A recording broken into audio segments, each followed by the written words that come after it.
HVM music को subscribe करें, साथ में बेल आइकन को भी दबाएं नए नए वीडियो देखने के लिए। प्रेम से बोलो छठी मैया की। क्या नाम है आपका? शशि परदेसी। डीजे शशि परदेसी।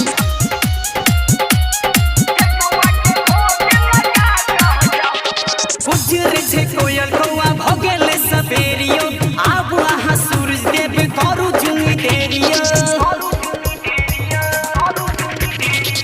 उजर छे कोयल कौआ भगेल सवेरियो, आब आहा सूरज देव करू जुनी देरियो। दीनानाथ पार लगाओ, दीनानाथ पार लगाओ। उग गेलो त दर्श देखा गजा, पके ठकुआ के भोग लगा कह जाओ। उग गेलो त दर्श देखा गजा, पके ठकुआ के भोग लगा कह जाओ। डीजे शशि परदेसी।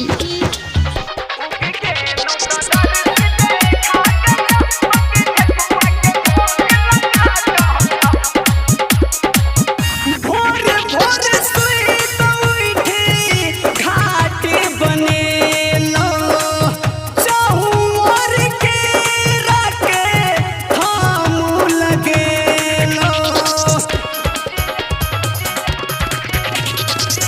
भोर भोर सुइत उठी घाट बनेलो, चहुर के रखे हम लगेलो।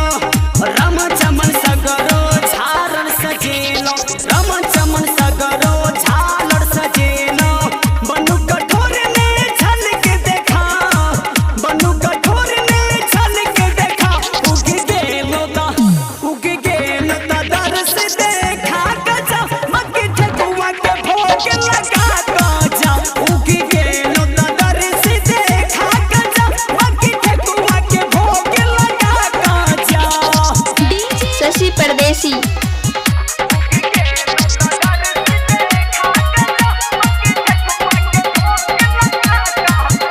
अनिल मधुबनिया जो है पूर्वी के बातियो, असन परदेसी आशा एला छठी घाटियो। डीजे सरोज भगता जो है पूर्वी के बातियो, असन परदेसी आशा एला छठी घाटियो। प्रिंस परदेसी छोरे छुरी छुरी, शशि परदेसी छोरे छुरी छुरी।